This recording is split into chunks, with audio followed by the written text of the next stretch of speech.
Alors, très franchement, Lille peut avoir un petit peu de regret parce que oui, ce soir, ils encaissent 3 buts, mais ils auraient quand même pu marquer un peu plus et tu ressens le manque d'efficacité. Et je parle notamment de la première mi-temps. Je me souviens de cette frappe de la part de Diakité qui touche le poteau, qui a complètement battu Donnarumma à ce moment-là. C'est dommage, ils auraient pu ouvrir le score assez tôt dans le match et changer la dynamique du match, mais ça n'a pas été le cas. Maintenant, voilà, les joueurs de Lille, franchement, nous ont offert un bon match. Donc, félicitations à eux et merci pour le match que vous avez fait. D'ailleurs, le but de Zergova était incroyable, très franchement, masterclass. Donnarumma ne pouvait rien faire sur la frappe, elle était concise et elle a trouvé tout simplement le chemin défilé. Maintenant, c'est vrai qu'on va se concentrer un peu plus sur les performances du PSG et moi, j'aimerais revenir sur Dembélé. Dembélé, oui, ne marque pas ce soir, mais Dembélé, très franchement, qui permet au PSG de marquer grâce à un penalty provoqué.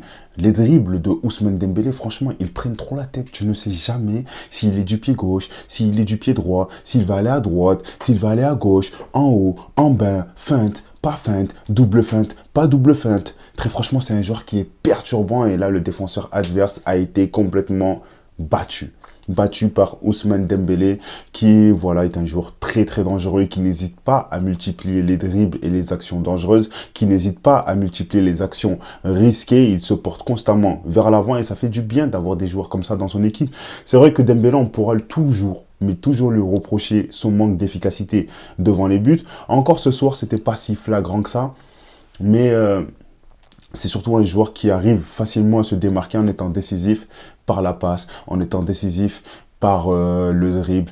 Il va toujours être... franchement, vous voyez la plupart des buts du PSG en général, Dembélé, il sera toujours à la troisième ou la quatrième passe. Il aura toujours fait quelque chose avant. Et surtout, les retours défensifs qu'il fait, très franchement, c'est un joueur qui se donne.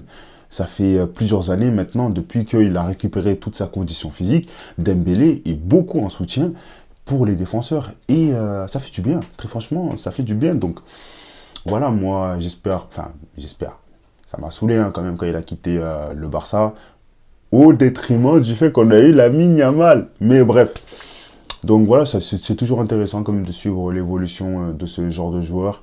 Moi j'aime bien voilà, les joueurs qui arrivent à nous divertir et très franchement c'est ce qu'ils nous donnent. Et on parle de Dembélé, mais on peut tout aussi bien parler de Barcola. Barcola qui confirme, Barcola qui marque encore une fois. Belle connexion d'ailleurs à ce moment-là avec Marco Asensio.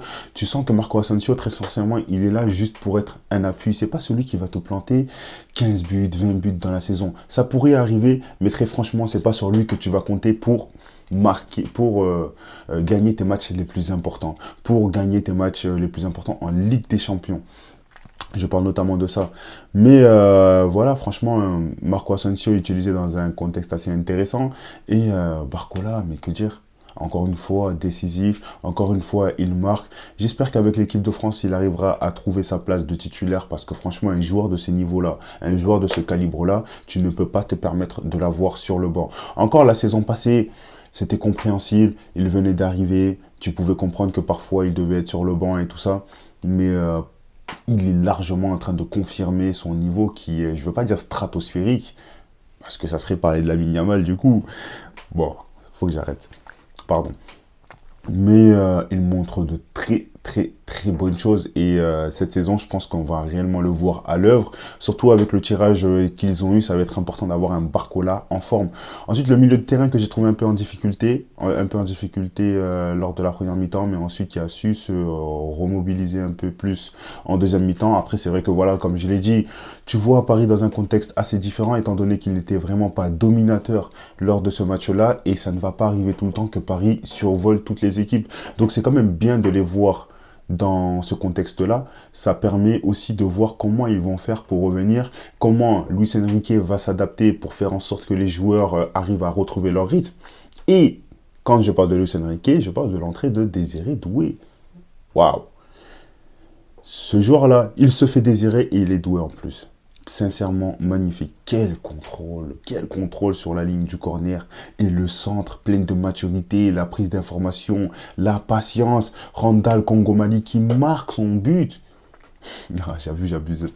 Mais non, franchement, Désiré Doué, impeccable. Et je pense aussi que c'est bien pour la confiance de Randall Kolo Muani d'avoir marqué à ce moment-là.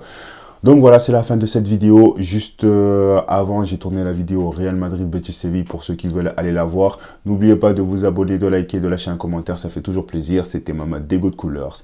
Passez une bonne soirée, à bientôt.